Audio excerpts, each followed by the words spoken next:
Hello, everybody, from Dr. Filippo, and welcome to another episode of the Achiever on the Make. And I want to thank Diana for being on the show today.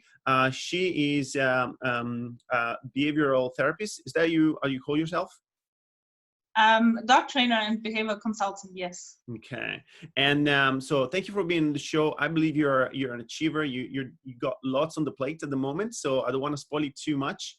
And I just want to pass it over to you and just tell us before we get into the interview. I want our people to know, community to know who you are a little bit. Tell us a little bit about yourself. Okay, yeah. Thanks, Filippo, on having me here. It's a real honor. It's the first time for me to getting interviewed, and then having it on YouTube. It's awesome. Thank you. You're welcome. Well, about my background, I studied veterinary medicine and was working for 3 years as a veterinarian until I came to the point where I realized, okay, this is not a profession I can unfold my full potential. So I kept on searching. One day, I had a dog, a German Shorthair Pointer, which got diagnosed with bone cancer when she was 1.5 years old. And that's where I got introduced to chiropractic, and I saw what chiropractic can do. And I decided, okay, I have to learn that because as long as she's living, I want to support her in the best possible way. So I became a chiropractor on top of that. Nice. Being involved with my own dogs and being involved with, even in the practice when I was working as a vet, I saw all those issues people had, and I saw the misunderstandings that were happening every day, and that's where this fire was turned on for helping people or supporting people to understand their dogs better, getting their communication right. It's like with us humans, when there are misunderstandings, it's you're not in the flow. So that was the time point when I decided to become a dog trainer and behavioral consultant. And as life provided me, people say you always get what you can handle.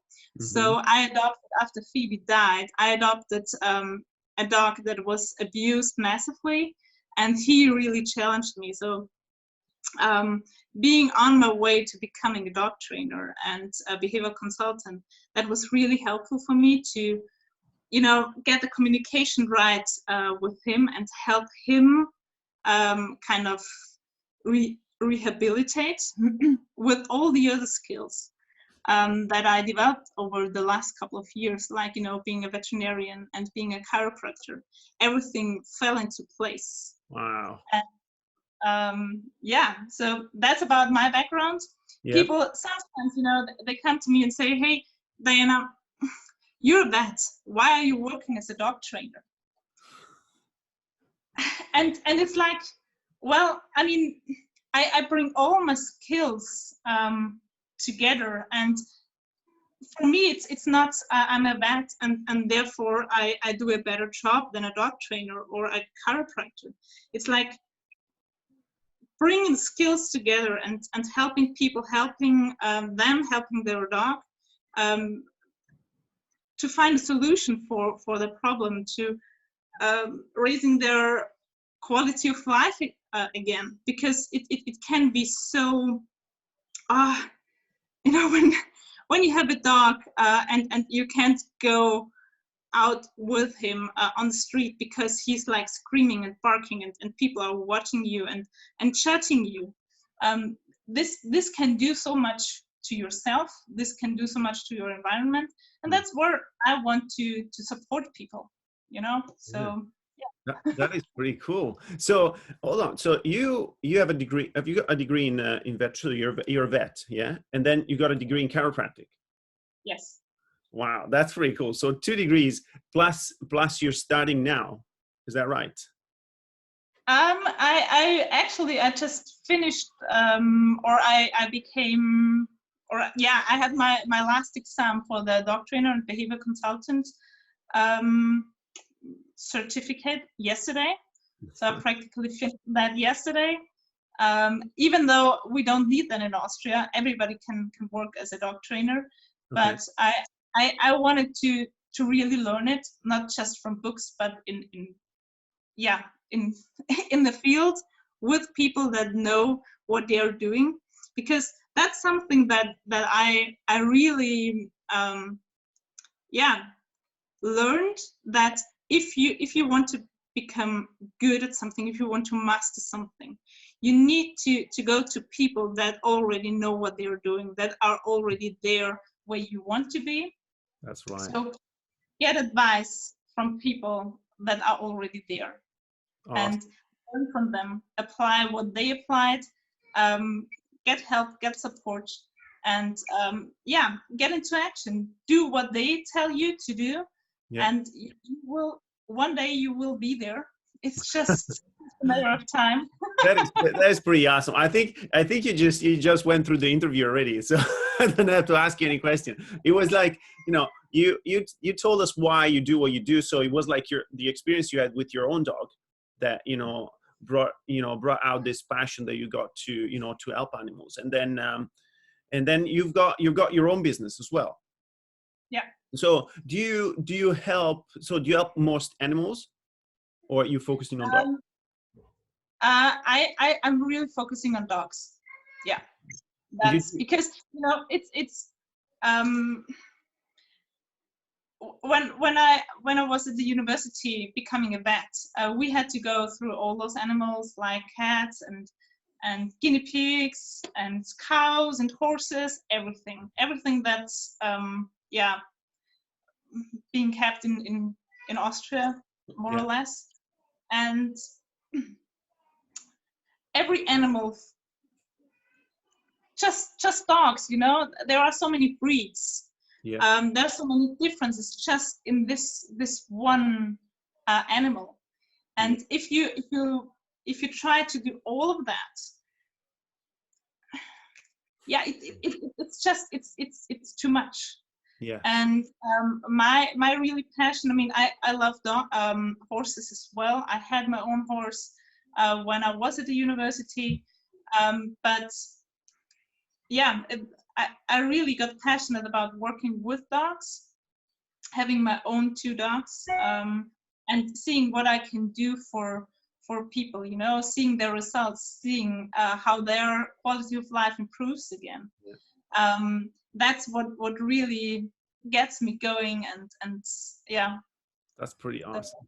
I So, think to really master something, you need to focus on one area, more or less. yeah. So now, so you use chiropractic as well on the dog. So you mix all your knowledge. Um, at the moment, not, because I'm not registered as a vet right now. And to practice chiropractic, you in Austria, you have to have your own, like practice. You have to be registered as a vet. But I see it, and I can feel it when I touch the dogs, and then I will direct people to chiropractors or to colleagues. What? Yeah, I mean, they are doing nothing else but that, so they are specialized in that. I just use the skills and the knowledge I have to see what's going on and then directing them into the right way. So that's where I bring my skills and my knowledge in. That's pretty cool. um, You got so much knowledge. And so let me ask you, you already gave us some tips. So, and one of the main reason why I'm doing, this show is to help people that are a bit stuck in reaching their dreams. And I always ask 1 or 2 tips that you can give that someone can put into practice right away. Now you gave us one already, which is about find someone that is already there and ask for help. And that's amazing, because I was talking to someone else on a show, and we were talking about coaching. And a lot of people don't understand coaching. They think, oh, I don't need a coach, you know. But the thing is, you know, athletes, they have a coach. If you go to the gym and you want to reach a certain level, you need someone that is going to help you to get to that level. You know, you go to school, you have a coach. I mean, they call it teacher, but he's a coach because he's teaching you what he's got. So everything else in life, you know, if you want to get to the next level, you need someone to teach you. So I think that's an awesome tip, and everybody should take note of that.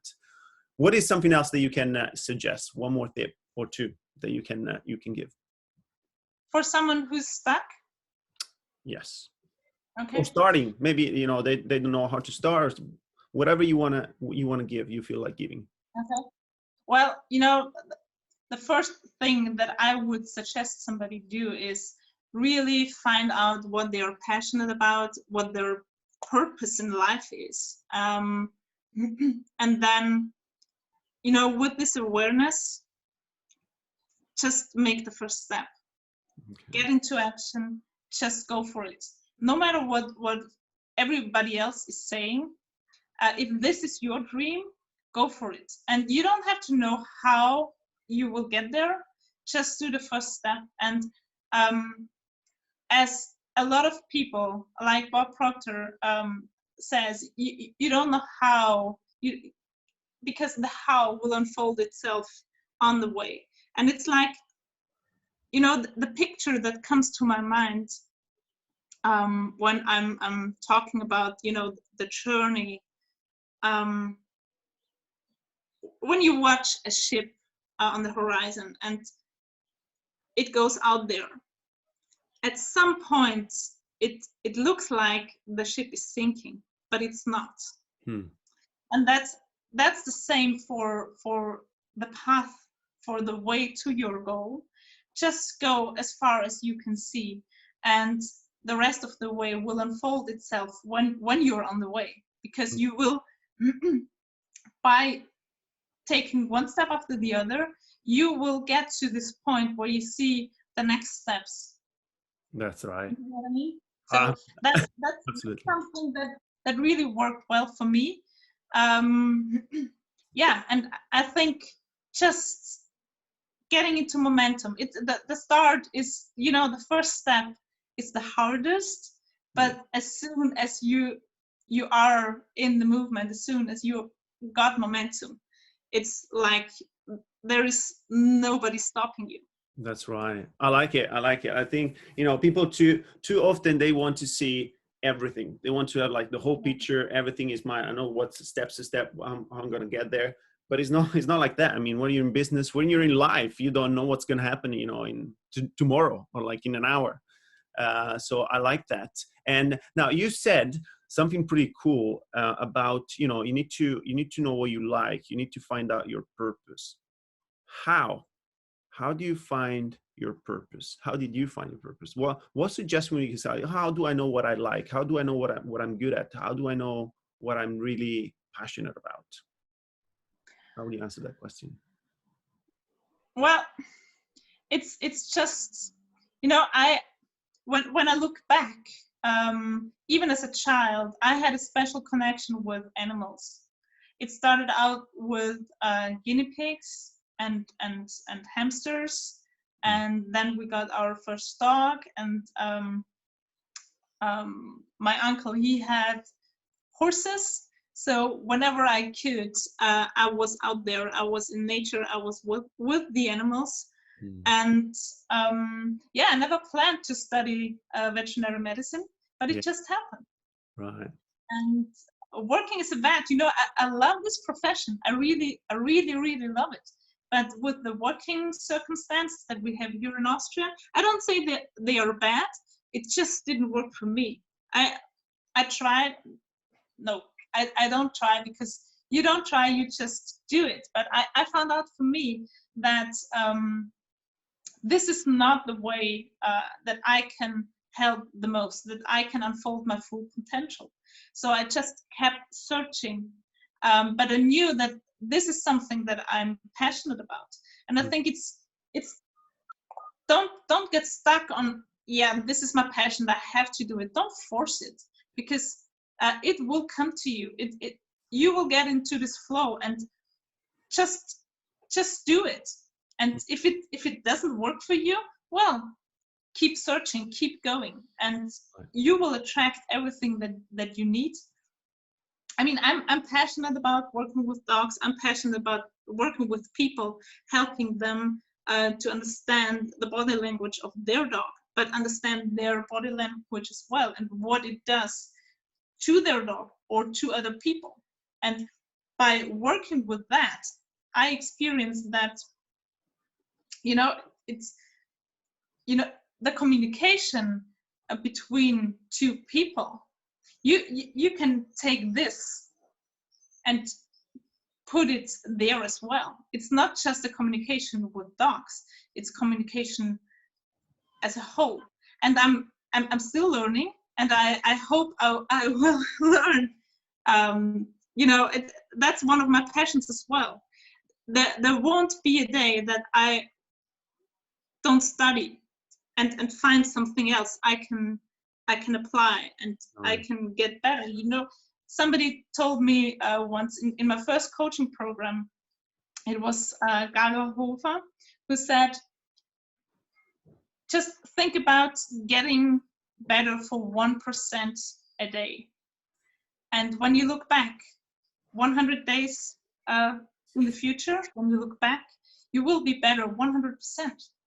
And imagine what that can do if you apply new skills, if you learn new skills, if you increase what you're doing, if you master something by just 1%.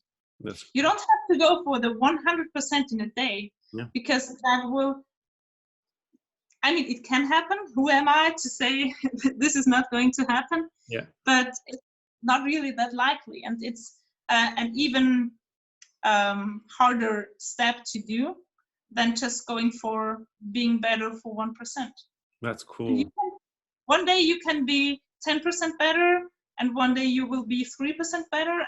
But if you go for just 1% a day, yeah, it's not overwhelming, which is awesome.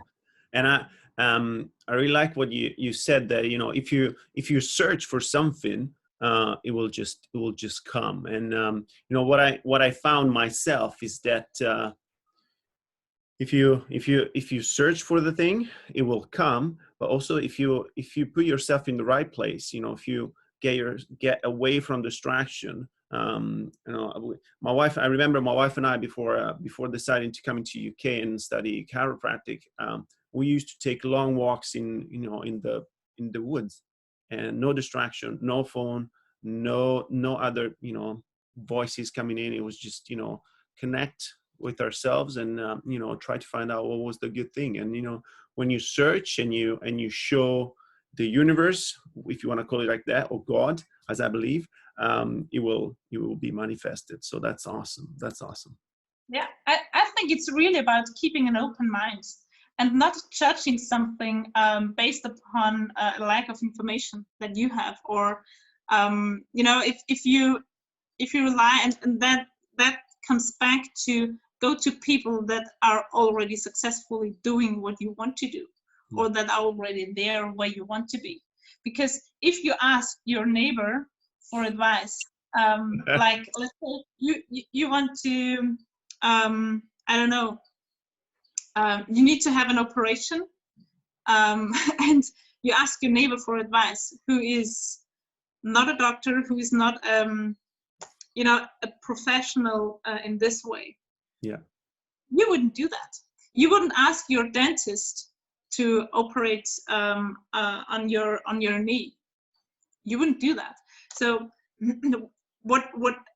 whatever you're looking for, whatever you want to do, go to those people that are already successful in it, and ask them for advice. Ask them how they got there, and not just ask one, but ask more of them. That's right. Awesome. Hey, look, I think whoever's going to listen to this is going to get so much value. So I want to thank you so much for being on the show. And there's one more thing I want to ask you is, if someone wants to get in touch with you, what's the best way to do it? Well, the best way to do it is to contact me via Facebook. That's where I'm, most active at the moment on social media. Okay. I don't have my website live yet, but you can find me on Facebook under my name, Diana Lehner. Just shoot me a message through Messenger, or Awesome. Okay. Hey, listen, Diana, again, thank you so much. So much value, so much to learn from you. I really appreciate your time. And so if you want to get in touch with Diana, please do. She's awesome. She knows lots of stuff. And we'll see you again at another episode next time. So have a good day, everybody. And thank you again, Diana. Thank you. Bye.